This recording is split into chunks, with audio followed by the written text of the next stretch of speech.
بسم اللہ الرحمن الرحیم۔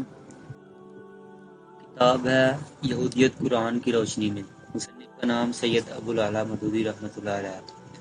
آپ 20ویں صدی عیسوی کے بہت بڑے عالم اسلام جن کی پر اثر تصانیف نے پوری دنیا کی اسلامی تحریکات کے ارتقاء میں گہرا اثر ڈالا۔ آپ کی لکھی ہوئی قرآن کی تفسیر تفہیم القرآن کے نام سے مشہور ہے، جو کہ جدید دور کی نمائندگی کرنے والی بہترین تفسیروں میں شمار ہوتی ہے۔ اس کتاب میں حضرت ابراہیم علیہ السلام کے زمانے سے لے کر آج دن تک یہودیوں اور مذہب یہودیت کو جامع انداز میں بیان کیا ہے۔ میں آپ کے سامنے اس کتاب کا خلاصہ 3 حصوں میں بیان کروں گا۔ پہلے حصے میں ہم حضرت ابراہیم علیہ السلام سے لے کر حضرت عیسیٰ علیہ السلام تک کے دور کا جائزہ لیں گے۔ دوسرے حصے میں حضرت محمد صلی اللہ علیہ وسلم کے دور پر بات ہوگی اور تیسرے حصے میں موجودہ دور میں یہودیت پر بات ہوگی۔ اس سے پہلے ہم یہودیت کی ابتدا اور وجہ تسمیہ جان لیتے ہیں۔ حقیقت یہ ہے کہ اصل دین جو حضرت موسیٰ علیہ السلام اور ان کے بعد اور پہلے انبیاء کرام علیہ السلام لائے تھے وہ تو اسلام ہی تھا۔ ان انبیاء کرام علیہ السلام میں سے کوئی بھی یہودی نہ تھا اور نہ ان کے زمانے میں یہودیت پیدا ہوئی تھی۔ یہ مذہب اسلام کے ساتھ بہت بات کی پیداوار ہے۔ یہ اس خاندان کی طرف منسوب کیا جاتا ہے جو حضرت یعقوب علیہ السلام کے چوتھے بیٹے یہودا کی نسل سے تھا۔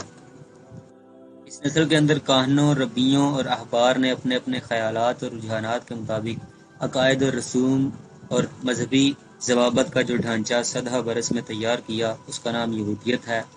یہ ڈھانچہ 4 صدی قبل مسیح سے بننا شروع ہوا اور 5ویں صدی بعد مسیح تک بنتا رہا۔ اللہ کے رسولوں کی لائی ہوئی ربانی ہدایات کا بہت تھوڑا عنصر اس میں شامل ہے اور اس کا حلیہ بھی اچھا خاصا بگڑ چکا ہے۔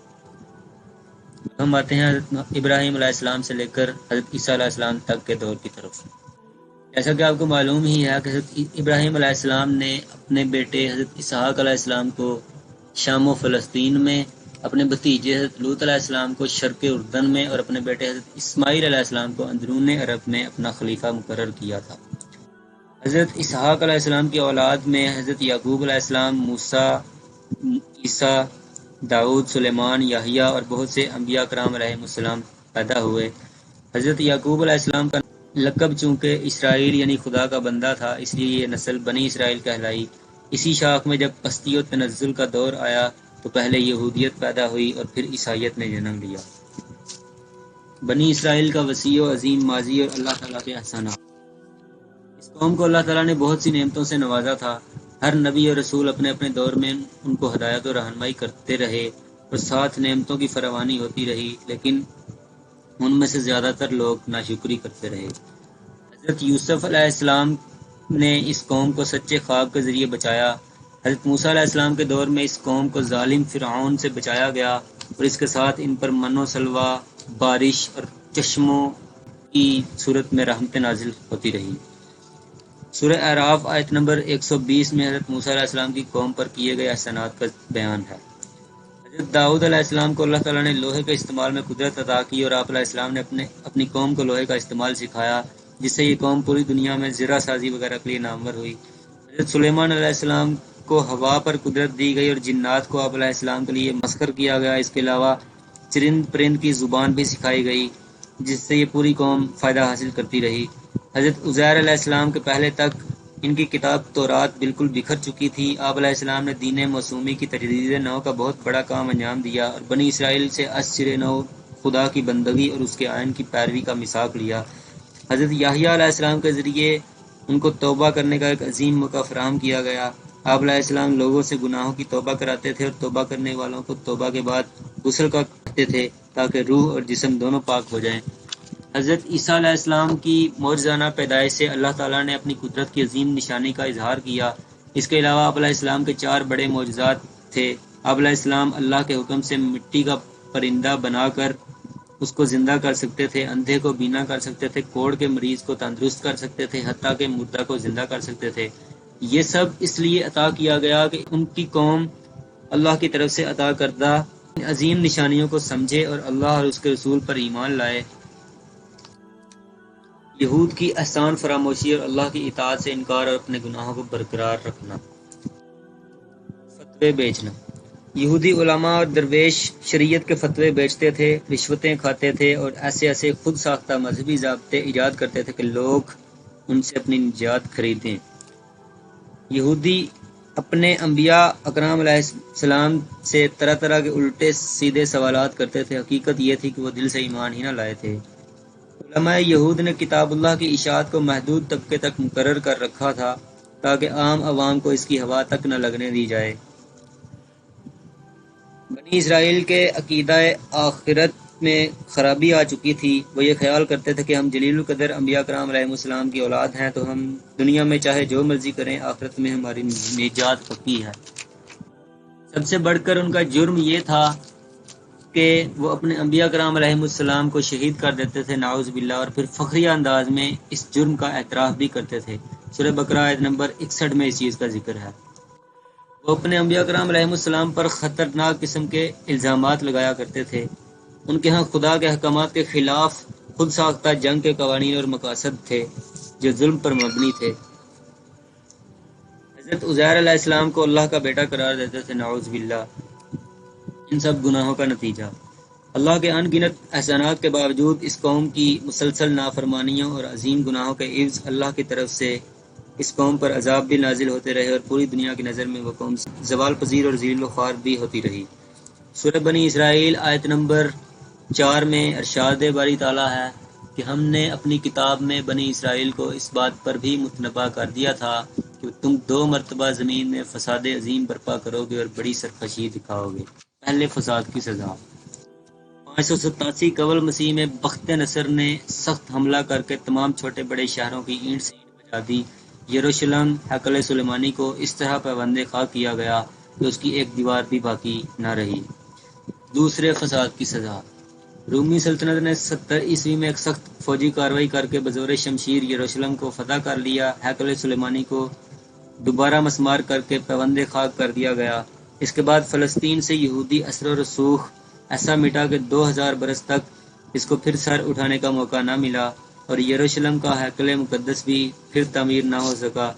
یہ تھی وہ سزا جو بنی اسرائیل کو دوسرے فساد عظیم کی پاداش میں ملی۔ ہم بات کرتے ہیں حضرت محمد صلی اللہ علیہ وسلم کے دور۔ مدینے میں یہودی قوم کے 3 بڑے قبیلے آباد تھے، بنی نذیر، بنی قریظہ اور بنی قینقاع۔ اس کے علاوہ عرب کے دوسرے بڑے شہروں میں بھی یہودی قبائل آباد تھے۔ اس وقت ان کے عقائد اپنی خطرناک حد تک بگڑ چکے تھے۔ وہ صدیوں سے بڑے بڑے گناہوں میں مبتلا تھے، یہاں تک کہ انہوں نے کتاب اللہ یعنی تورات کو بھی بہت زیادہ بگاڑ دیا تھا۔ جب آپ صلی اللہ علیہ وسلم ہجرت کر کے مدینہ تشریف لائے، ان یہودی قبیلوں کے ساتھ میثاق مدینہ کیا گیا، جس کی روح سے دونوں فریقین ایک دوسرے کو تنگ نہیں کریں گے، ایک دوسرے کے لیے مذہبی آزادی کا خیال رکھیں گے اور جنگ کی صورت میں ایک دوسرے کی مدد کریں گے اور مدینہ کی سرزمین کی اجتماعی حفاظت کریں گے۔ لیکن ان یہودی قبیلوں نے اس معاہدے پر عمل نہ کیا۔ وہ دراصل حضرت محمد صلی اللہ علیہ وسلم کو اپنا سخت دشمن سمجھتے تھے، نعوذ باللہ، اس لیے ہر موقع پر اس معاہدے کی خلاف ورزیاں کرتے رہے۔ اور پھر غزوہ احد اور غزوہ احزاب کے موقعوں پر ان کی غداریاں ثبوت کے ساتھ پکڑی گئیں، جس کی وجہ سے ان کو انصاف کے ساتھ ملک بدر کر دیا گیا اور بنی قریظہ کی حد درجہ عہد شکنی اور دوسرے گناہوں کے عوض انصاف کے ساتھ ان کے مردوں کو قتل کر دیا گیا اور بچوں اور عورتوں کو غلام بنا لیا گیا۔ پھر جب خیبر فتح ہوا تو وہاں بھی پہلے تو یہودیوں کو اسی معاہدے کے تحت اجازت دی گئی رہنے کی، ساتھ ہی شرط کے کہ جب ہم چاہیں گے یعنی وقت کی نسبت سے صحیح سمجھیں گے تب تم لوگوں کو ملک بدر کر دیا جائے گا۔ اس طرح حضرت عمر رضی اللہ تعالیٰ عنہ کے دور میں انہیں وہاں سے بھی ملک بدر کر دیا گیا۔ موجودہ دور میں یہودی ریاست کا قیام اور اس کی مسلم دشمن کاروائیاں۔ تاریخ سے یہ بات بالکل واضح ہے کہ یہودی ابتداءً نسل کشی کر کے فلسطین پر زبردستی قابض ہوئے تھے۔ یہودیوں کا آج بھی دعویٰ ہے کہ فلسطین ان کے باپ دادا کی میراث ہے جو خدا نے انہیں عطا فرمائی ہے، اور انہیں حق پہنچتا ہے کہ اس میراث کو بزور حاصل کر کے اس علاقے کے قدیم باشندوں کو اس طرح باہر نکالیں اور خود ان کی جگہ بچ جائیں جس طرح 1300 برس قبل مسیح انہوں نے کیا تھا۔ اس مقصد کے لیے ان کے ہاں ایک تحریک شروع ہوئی جس سے 1880 میں مشرقی یورپ سے یہودی خاندان ہجرت کر کے فلسطین اور گرد و نواح میں آباد ہو گئے۔ پھر 1914 میں پہلی جنگ عظیم شروع ہوئی جس میں انہی کی چالوں سے سلطنت ترکی ٹکڑوں میں تقسیم ہو گئی۔ 1917 میں پہلی جنگ عظیم ختم ہونے کے بعد ترکی کو شکست ہوئی اور انگریزوں کو فتح ہوئی تو انہوں نے یہودیوں کو یقین دلایا کہ ہم فلسطین کو یہودیوں کا ملک بنائیں گے۔ اس طرح یہودیوں کے منصوبے کا پہلا مرحلہ مکمل ہوا۔ اس کے بعد ان کے منصوبے کا دوسرا مرحلہ شروع ہوا جس میں لیگ آف نیشنز اور اس کی دو بڑی طاقتوں برطانیہ اور فرانس نے اس بات کی یقین دہانی کرائی کہ فلسطین کو انگریزوں کے انتباہ میں دے دیا جائے۔ اس کے بعد یہودیوں کو باہر سے لا کر فلسطین میں آباد کرنے کا باقاعدہ آغاز ہو گیا۔ 1922 میں وہ 82,000 سے کچھ زائد تھے، جبکہ 1939 تک ان کی تعداد 4.5 لاکھ تک پہنچ گئی تھی۔ 1947 تک 30 سال کے اندر یہودی منصوبے کا دوسرا مرحلہ مکمل ہوا، جس میں وہ اس قابل ہو گئے کہ فلسطین کو یہودیوں کی قومی ریاست بنا دیں۔ اس کے بعد 14 مئی 1948 کو عین اس وقت جب اقوام متحدہ کی جنرل اسمبلی فلسطین کے مسئلے پر بحث کر رہی تھی، یہودی ایجنسی نے رات 10 بجے اسرائیلی ریاست کے قیام کا باقاعدہ اعلان کر دیا اور سب سے پہلے امریکہ اور روس نے آگے بڑھ کر اس کو تسلیم کیا۔ اب در حقیقت جس چیز سے دنیا اسلام کو خطرہ لاحق ہے وہ ہے یہودیوں کا چوتھا اور آخری مرحلہ۔ اس کے لیے وہ 21ویں صدی کے آغاز سے لے کر آج تک بیتاب رہے ہیں اور جس کی خاطر وہ باقاعدہ اسکیم کے تحت کام کرتے رہے ہیں۔ اس منصوبے کے دو اجزاء ہیں۔ پہلا یہ کہ مسجد اقصی قبہ صغری کو اٹھا کر ہیکل سلیمانی پھر سے تعمیر کیا جائے، لیکن ان کو دنیا اسلام سے خطرہ لاحق ہے، سب ان کے خلاف ہو جائیں گے اور پھر وہ کہتے ہیں کہ یہ کام مسیح ہی آ کر کرے گا۔